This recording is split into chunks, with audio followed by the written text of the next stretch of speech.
Upepo na mvua kubwa ikawabugudhi pia wachezaji kwenye pitch. Kuna wakati ulikuwa hata ukitazama mpira ni kama unabadilisha direction. Yes, yani hauendi vile ambavyo labda mpigaji amedhamiria.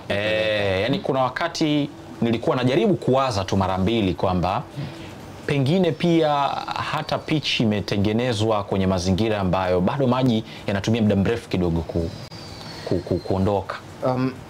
Unajua Tagato, hizo ni fikra ambazo nadhani kwa mazingira yaliyokuwepo lazima natupa nafasi ya kuwa na hizo fikra fikirishi au kujifikirisha kidogo kutokana na kile ambacho kimetokea.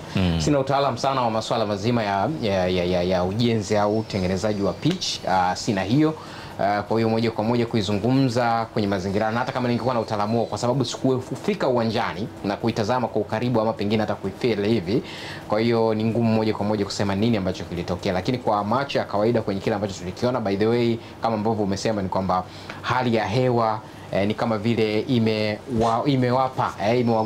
imewagusa Singida Black Stars kujijua kwamba wana kitu cha kufanya cha ziada, kwa sababu pia nadhani hata yana uzio uliokuwepo, pengine you never know, ingekuwa labda ni kama dimba kama la Benjamin Mkapa hiyo na uzio ule mkubwa uliokuwepo, pengine hata athari za ule upepo zisingeweza kuwa kubwa kama zile ambavyo tulishuhudia. Kwa hiyo moja kwa moja nasema tu kwamba ni wake up call imewapa na kuwaonyesha kwamba kwenye kile ambacho wanakifanya ni kitu kizuri, ni project nzuri, lakini bado wana kazi kubwa ya kufanya kufikia kule ambako wanataka kufika, ili iwapatie ile thamani na hadhi ambayo pengine inahitajika, au hata wao wenyewe pengine ndo wanajaribu kuiproject. Kwa hiyo nadhani kwa lugha tu nyepesi na haraka ni kwamba yes, of course, kile kilichojitokeza kunako siku ya jana lazima kimepeleka darasa fulani kwa uongozi wa klabu ya Singida Black Stars. Kwa jinsi ambavyo umetazama uwanja ule, awamu ni ya awali, ndo uhalisia. CCM Liti imefungiwa, sio? Maana yake niliona taarifa yao kwamba wanatumia kwa raha kama uwanja wao wa nyumbani. Unaona kuna mazingira yoyote pengine bodi inaweza kufikiria kurudisha burudani za NBC Premier League kwa wana Singida pale kwa uwanja ule na mazingira yale uliyoona? Yes, natambua kuwa kuna kigezo kiliwekwa, na moja kigezo ilikuwa ni walau yawepo majukwaa ya kufikisha watu 2000 kama niko sawa sawa. Kumbukumbu zangu 2000 kuanzia 2000. Pamoja na hivyo, lakini lazima uwanja pia ukaguliwe kwanza. Yes, ndio, yani ukikaguliwa maana yake sio miongoni mwa vitu ambavyo vinatazamwa. Yes. Lakini hata wakati Singida anazindua uwanja, lakini mpira wetu, lakini Alex, unajua sometimes kuna busara inaweza ikawa inatumika. Unajua yani natumia kauli ya busara kwa sababu ya unapoondoa na kupeleka kwa raha, kwanza manake una overload uwanja wa Tanzanite kwa raha, sio?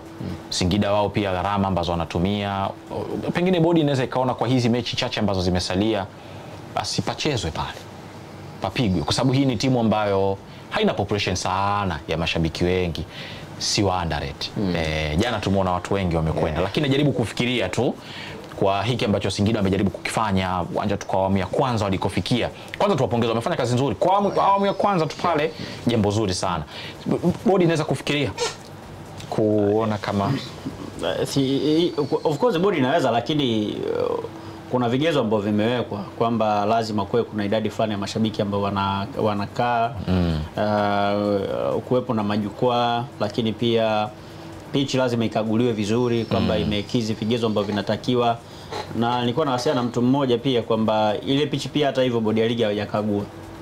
Maana wamefungua tu lakini bado haijakaguliwa, na maana ili waweze kutumia pale kwenye mechi za ligi kuu mpaka pia bodi ya ligi waende kufanya ukaguzi. Kwa hiyo kama watakagua na wakaona kwamba pitch inafaa na kuna baadhi ya vigezo wanavyo, wanaweza wakatumia uwanja wao kwenye mechi mbalimbali. So tusubiri tuone nini ambacho kitaweza kwenda kutokea, lakini naamini kwamba bado kuna vitu vinapaswa kufanyika kwenye uwanja wa Singida.